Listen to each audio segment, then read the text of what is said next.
In dieser Lektion lernen wir, wie man die einzelnen Räume in der Wohnung benennen kann oder wie man sie nennt, wie man die einzelnen Möbelstücke nennt und wie man auf die Frage wo, čiže kde, antwortet.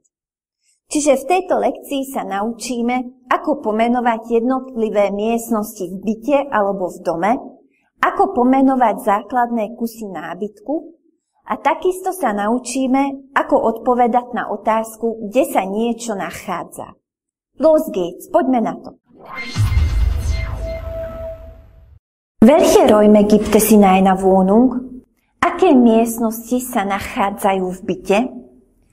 In der Wohnung gibt es der Flur, chodba, das Badezimmer, kúpeľňa, die Küche, kuchyňa, das Wohnzimmer, obývačka, der Balkon, balkón, die Terrasse, terasa, das Schlafzimmer, spálňa, das Kinderzimmer, detská izba, das Arbeitszimmer, pracovňa.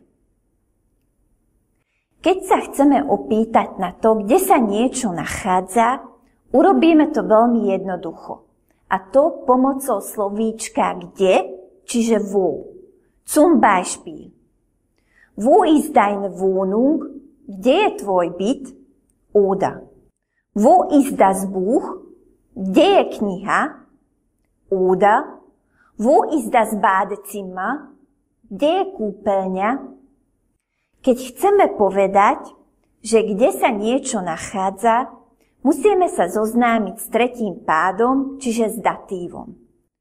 V predchádzajúcich lekciách sme si už povedali, že v nemčine existujú 4 pády. Prvý je nominatív. To sme sa už naučili a vieme to aj používať.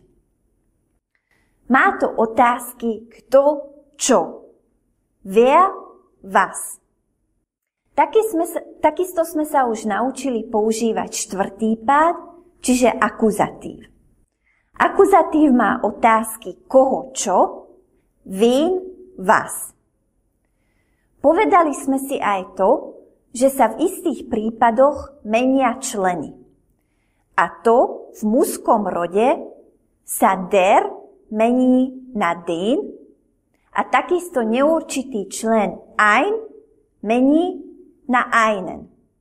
V ostatných rodoch sa k takýmto zmenám nedochádza, čiže ostávajú členy nezmenené. Zum Beispiel. Wen siehst du? Koho vidíš? Ich sehe den Mann. Vidím toho muža.